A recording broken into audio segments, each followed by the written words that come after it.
Hi friends, welcome to this video on timing of marriage from Vedic astrology. Alright, so how will you know when you're going to meet your soulmate and when you're going to get married to your soulmate? Okay, how can we find that out from your birth chart or horoscope? Alright, so friends, first of all, we have to look at the Dasha and then we'll look at transit also. Okay, and how you should check that, which I'll discuss. All right, so first you look at the Dasha. Yes, so the Dasha, I'm here talking about Vimshotri Dasha. Before that, we give a lot of importance to one thing, one principle, which is called Sthan Kal Patra. That is, you should look at the place, the time and the native concerned, okay, and the circumstances that the native is in at that moment. So that is also very important, so for deciding whether the native is eligible for marriage or not. So definitely the native has to be at a marriageable age. All right, so that condition has to be fulfilled. Okay, and then you look at the Dasha. All right, and the Dasha also you should definitely look at. First of all, you will look at the Mahadasha, the Mahadasha planet or the Mahadasha Lord. All right, so which planet is the Mahadasha Lord? So that is very important. So I will very quickly show an example chart on the screen so that it becomes clearer to you what I'm trying to say.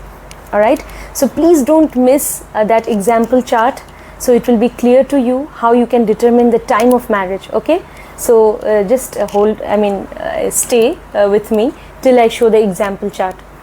Now friends, you have to look at the Mahadasha first. The Mahadasha planet should not deny the marriage. By denial, I mean the Mahadasha planet should not be connected to, definitely when you look at the Mahadasha planet, say the Mahadasha planet is Saturn, it will be connected to certain houses in your birth chart. All right, you can find that out by looking at your birth chart, Lagna chart. Also you can find that out by looking at the KP chart, because the KP chart also helps you understand the exact placement of the planet in a house, and the Lagna chart will let you know about the placement of the planet in a zodiac sign, which zodiac sign or Rashi. So look at both the charts and see that that Mahadasha Lord, for example here say Saturn, is connected to which houses in the birth chart. All right, so if the Mahadasha Lord is connected to the second house, to the 7th house and the 11th house, then it's considered to be very positive for marriage. Okay, that the Mahadasha Lord is supporting that particular marriage, the marriage of that native. All right, now friends, Mahadasha of a planet may run for many years. Okay, just as Jupiter Mahadasha, it can run for 16 years, Venus 20 years. So these are all huge time periods. So but if the Mahadasha Lord is supporting the event of marriage, you come to know that during this time period the event of marriage can happen. But in order to know exactly when, in which year the marriage is going to happen, you you should look at the Antardasha, okay, and Pratyantar Dasha. So these two Antardasha Lord and Pratyantar Dasha Lord, they will help you know further about exactly in which year the marriage can happen. All right, okay. Now friends, okay, sometimes what happens, the Mahadasha Lord may not signify the 2nd, 7th or 11th houses. All right, so but then it should not deny the marriage. So that means the Mahadasha Lord should not be connected to 8th house. So this house mostly I have found, especially if in the Mahadasha if the Mahadasha Lord is connected to say 7th and 8th houses, then I have seen that 7th and 8th, if it is showing, then it's difficult for the marriage to happen. 8th house is definitely problematic. If Mahadasha Lord is connected to 6th house, Then also 6th house is 12th from the 7th house in your birth chart. 7th house is the house of marriage and spouse. Alright, so if it is showing 6th lord, then also you will face certain obstacles. Certain conflicts may come up, certain obstacles, but it will not deny the marriage. Okay, it is not denying. But 8th house, because 8th house is the house, which shows the ending of something which is coming to an end. Alright, so that is why 8th house, if the Mahadasha Lord is signifying, then especially, and also if 7th house is involved and again 8th house, then it is not considered to be good.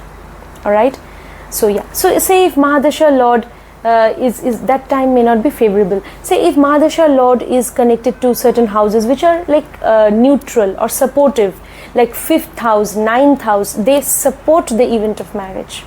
Alright, then it is very good. If Mahadasha Lord is connected to 10th house, then also it's good, because marriage involves legality. 10th house is the house of authority, law and order and legality. Marriage is a legal bond also. Alright, so 10th house, if it is involved, it is okay. I have also seen marriage can happen if 12th house is involved, because 12th house can show that after marriage you may have to move to a different place, to a foreign place, or the person may belong to a foreign culture. So yeah, so marriage can happen even if 12th house is involved, though 12th house involvement is also not considered to be very auspicious for the marriage.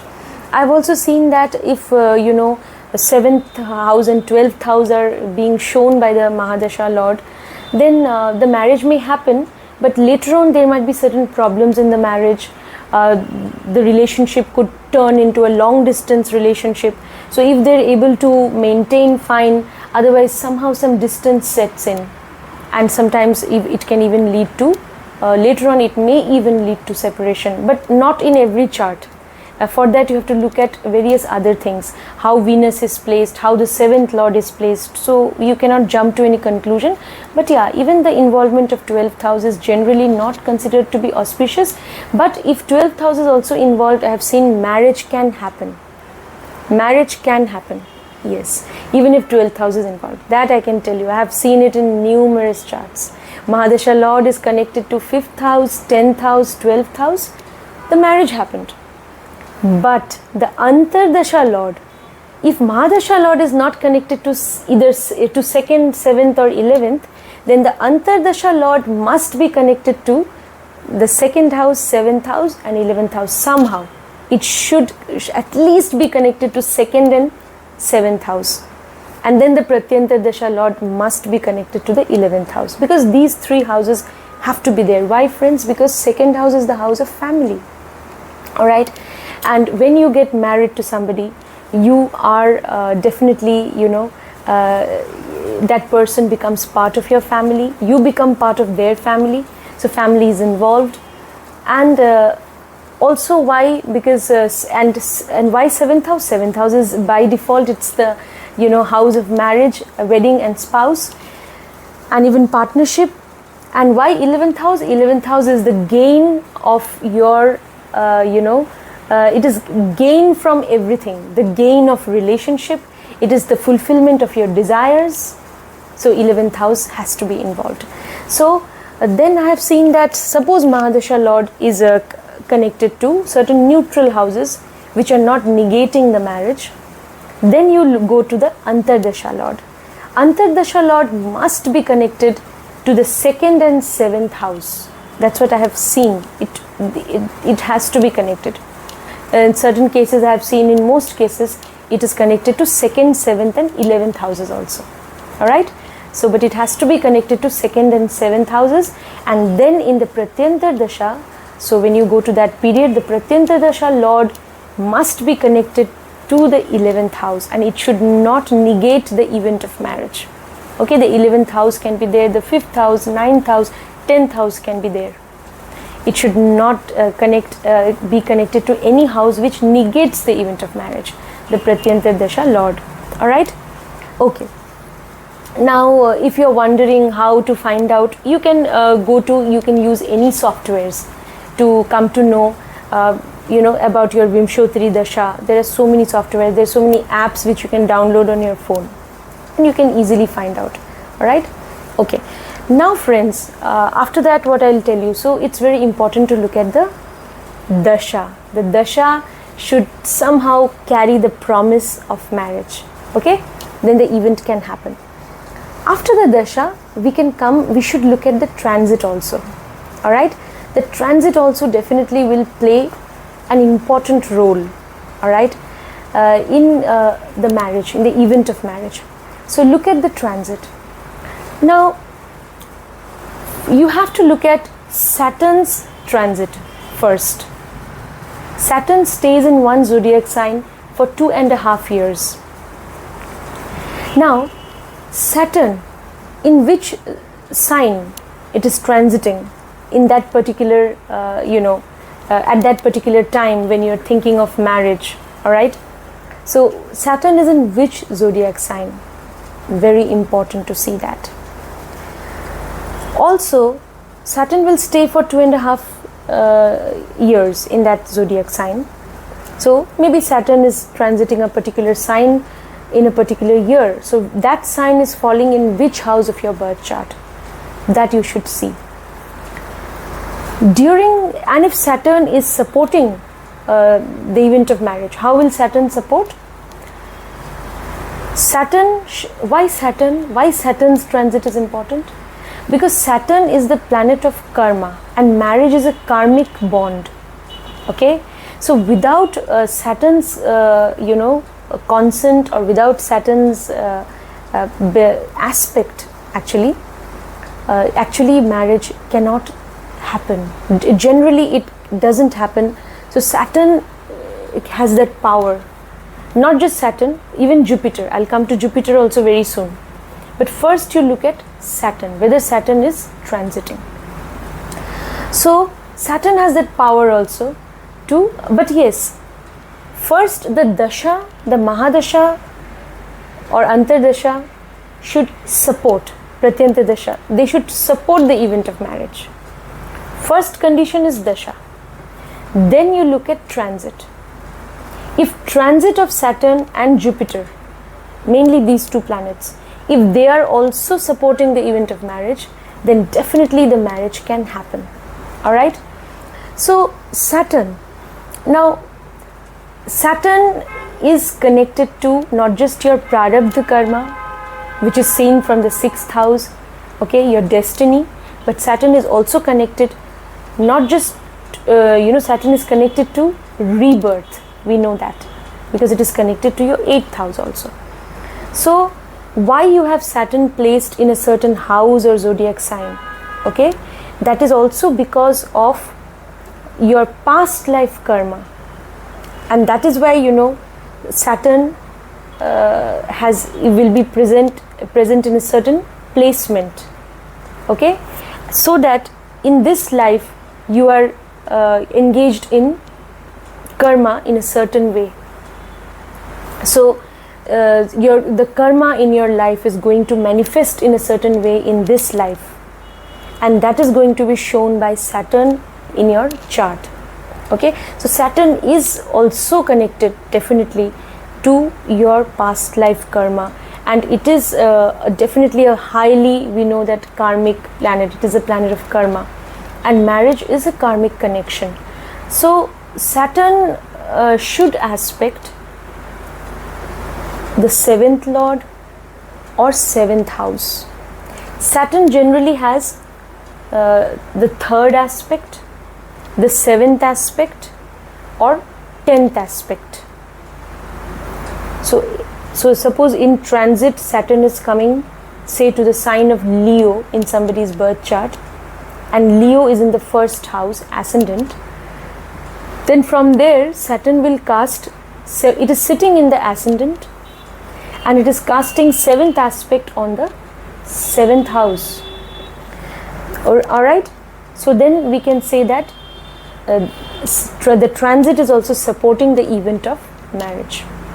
Okay, so Saturn can cast, may cast or should cast, you can check whether Saturn is casting aspect on your 7th house, 7th lord, or Venus, because Venus is also the planet of marriage. in the chart of male, and Venus is the planet of marriage, in the chart of both male and female natives. So it may cast aspect on Venus. So some karma related to marriage is there. So Saturn may, in transit, it may cast aspect on Venus. You have to see in which sign, in which place Saturn is sitting, or through transit, in transit, in which house it is sitting. If it is sitting in your ascendant and aspecting the 7th house, then also it is very good. Suppose if Saturn is transiting over your 7th house and aspecting the ascendant, then also it can support the event of marriage. Okay, so it will sit somewhere, so that house you have to see what house it is. If it is 7th house, if it is 1st house, then it is very good. Even if it is 5th or 9th house, then also 5th and 9th houses, they also support the event of marriage.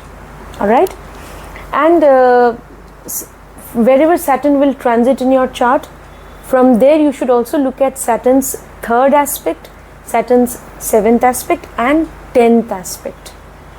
So even by its position or by its aspects, okay, if Saturn is somehow connecting or somehow influencing your even maybe 2nd house, even 7th house or 11th house, then also it will be very positive for the event of marriage. Okay, yeah. Or Saturn's aspect on Venus for both male and female natives. Saturn's aspect on the 7th lord, whichever planet is your 7th lord, that can also be very significant, okay, for the event of marriage. And if Saturn is aspecting the ascendant or ascendant lord, then somehow the ascendant, suppose Saturn is aspecting the only the ascendant lord, okay, then the ascendant lord must have some connection with the 7th lord or 7th house. Okay, the ascendant lord, that planet, it must have some connection with the 7th lord or 7th house. Then also the event, we can say that Saturn is supporting the event of marriage. Then Saturn's transit for female natives over Jupiter, because Jupiter is the significator of husband in the female native's chart. So Saturn's transit over Jupiter is also considered to be auspicious for the event of marriage. Or even Saturn's transit over Mars, that also can signify marriage for a female native. Okay, yes. Now because Mars is also a significator of your life partner, Mars can be. So yes, and especially you know that in Bhrigunandi Nari Jyotish, Mars is considered to be significator of husband. But yeah, in Parashari Jyotish, Jupiter is considered to be significator of husband. But it is found that even if Saturn aspects Mars, then also marriage can happen in transit. In transit, if Saturn is aspecting Mars, then also a female native can get married. Or if aspecting Jupiter, then also. Now during this period of Saturn's transit, you know, Saturn will stay in that sign for some time, for you know that it will stay, total period is 2.5 years. So during that time you have to also see, when Saturn is transiting a certain houses which are promising marriage, how Jupiter is transiting in the through your chart. That also you should see. Jupiter's transit, where it is falling in the horoscope of the native. So Jupiter also will be in a certain sign at that particular given time. So Jupiter also should cast benefic aspects. Definitely Jupiter's aspect is generally benefic. So Jupiter should cast its aspects on certain houses. So Jupiter should cast aspect on 7th house or 7th lord, and you know that Jupiter stays in one zodiac sign for 1 year. So now you will be able to know even better. So say Saturn is aspecting, but is Jupiter also aspecting in transit? If Jupiter is not aspecting, then you have to wait and see when Jupiter is going to aspect. Then you will exactly get that 1 year period, that because Jupiter will stay in one sign for 1 year, so you will get that 1 year in which marriage will happen.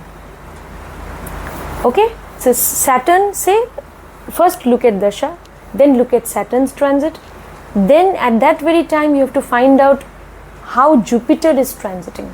Then exactly you will be able to find out the year in which the marriage is going to happen, because Jupiter has to support certain houses. Okay, so that also will enable you to know exactly the year in which the marriage is going to take place. Okay, so Jupiter should aspect the 7th lord or 7th house. Jupiter can aspect Venus.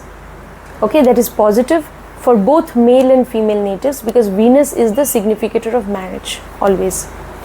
Jupiter can aspect Mars in the chart of a female native, and that also can signify marriage. Jupiter can aspect the natal Jupiter. The transit Jupiter can also aspect the natal Jupiter in the chart. That is also considered to be positive for the marriage of the female native. In the case of male native, generally Jupiter, you have to look at both male and female natives. You have to look at whether Jupiter is transiting over Venus or 7th lord or 7th house. 7th house.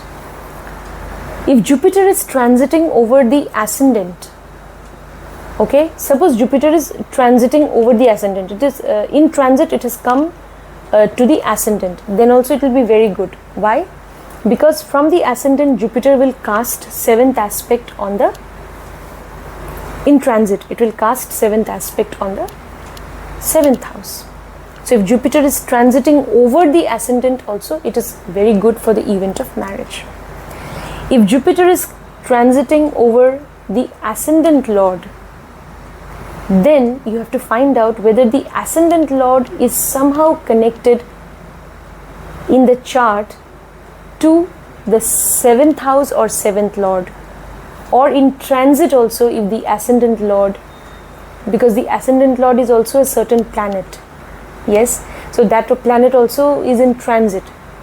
Yes, so if that ascendant lord planet is forming some connection either in the natal chart with the 7th lord or 7th house, or the ascendant lord is forming some connection with the 7th lord or 7th house even in transit, and Jupiter is aspecting the ascendant lord in transit, then also the event of marriage can be promised. If Jupiter is casting its benefic aspects over the 2nd house, 7th house, 11th house, then also the event of marriage is promised. Alright, if Jupiter is casting its aspects on the 5th and 9th house, it is considered to be very good, because 5th house and 9th house, they support the event of marriage. Alright, so yeah, all these things we can say about Jupiter's transit. Now there is one more planet which we believe that planet is the planet of separation, and we think that it is very inauspicious for marriage. But I'll tell you something, and it is very true. Do you know which planet's transit? There's one more planet. That planet's transit is also important for the event of marriage to happen, and that is none other than Ketu. Ketu is looked upon with so much of fear, because Ketu is considered to be a planet which is, a planet which separates people, and separation and all. So it's considered to be not good for marriage. But the event of marriage cannot happen without Ketu's involvement. Okay, because Ketu is the planet of spirituality, and marriage is a spiritual bond. Ketu is not just the significator of breakups and separation. Ketu is also the significator of joining things. Ketu signifies not just separation, it signifies reunion or even union, and it signifies joining of things also. And Ketu is a planet of spirituality. It is a planet which is connected to the divine, to the spiritual realms. And without the blessings of God, so Jupiter is also such a, it's a sattvic planet, it's a divine planet. So without Jupiter's involvement also marriage doesn't happen generally. So if Jupiter is in transit also, Jupiter is casting its benefic aspects over certain houses which I mentioned and certain planets, then the event of marriage can happen. Similarly, Ketu should also cast, because Ketu is also required. You know that that thread which people, it's a sort of necklace where you have beads, and those beads are bound together by that sacred holy thread, which is called the Mangal Sutra. Okay, so which in the Indian tradition, the Mangal Sutra is worn around the neck and by the bride. Okay, and without that the marriage is not, the ceremony is not considered to be complete. Okay, in certain cultures in India, Mangal Sutra is so very important. So Mangal Sutra, so that thread, which binds all the beads together, which the bride wears on the day, from the time of her wedding. So that is signified by Ketu, because Ketu signifies thread. Ketu signifies any kind of, whenever we try to join things, it is also the significator of joining things. All right. And Ketu is so auspicious, and Ketu is an auspicious planet actually. So it is a planet which is connected to spiritual practices, holy practices, and without the blessings of Ketu also, the event of marriage usually doesn't happen. So I have seen it in numerous charts. In transit, Ketu can aspect either the 2nd house, 7th house, 11th house. In transit, Ketu can aspect the 7th house or 7th lord. Ketu may aspect Venus in transit. Okay, so then also we, all Ketu's aspect over these planets and houses. Ketu can aspect the 5th house, 9th house, planet Venus. In case of a female native, if Ketu is aspecting the natal Jupiter in transit, if Ketu is aspecting the natal Jupiter or Mars, then also the event of marriage can happen. Okay, and in case of both male and female natives, Ketu's aspect over Venus, Ketu's aspect over 7th lord or 7th house, or even over if Ketu is transiting over the ascendant, because if it is transiting over the ascendant, then it will cast 7th aspect on the 7th house. So yes, Ketu's involvement is also auspicious for the marriage. Okay, yes, so for the successful completion of the event, Ketu's involvement is also there. That's what I have seen in many charts. All right, okay, so yes friends, so all these things. Now again, when you look at this is all I have talked about Saturn's transit. So for the 2.5 years it stays in one zodiac sign. During that period where Jupiter is transiting, so when Jupiter also will give you the promise of marriage through its transit, and Jupiter will stay in one zodiac sign for 1 year, so then you can narrow down the time and you can say that within this 1 year the event of marriage can happen. At that time you can also look at Ketu's transit. Somehow if Ketu is also supporting, then it's very good for the event of marriage. Okay, all right. Now friends, one more thing I want to tell you. Sometimes even Rahu's transit also, because Rahu is also the planet of change, sudden change in your life. Rahu can give you sudden changes. Okay, and yes, and after marriage somehow your life changes actually. And Rahu is also connected, not just Ketu, even Rahu is connected to changes, transformations which can be sudden. So I have also seen in charts if Rahu is also transiting over 5th house or 9th house, over houses which are supporting the event of marriage, even over 7th house, then also, or 7th lord, then also the event of marriage can happen, even because of Rahu's transit. Okay, that is also possible. All right, because if Ketu is transiting over your ascendant, then Rahu will by default be transiting over your 7th house. So that also can give you the promise of marriage. Now, before transit, so this was all about, I was talking about transit, and before transit I have talked about Dasha. Yes. So when you look at the Vimshotri Dasha, you're looking at the native is at a marriageable age. You're looking at the Mahadasha Lord, Antardasha Lord, Pratyantardasha Lord, and which houses it is connected with. I discussed that earlier. Now friends, I have also seen there are certain planets in their Dasha, no? By default also marriage can, certain planets in their Dasha, marriage can be promised. So those planets are Venus and Rahu. Because Venus is the natural significator of marriage. So during Venus's Dasha, Venus can give you marriage.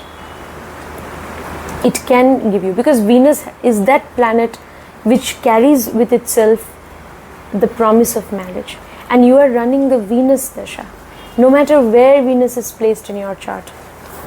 But if you are running Venus Dasha, then also I have seen that that planet has that power, because the Dasha is of Venus, so marriage can happen. That also I have seen.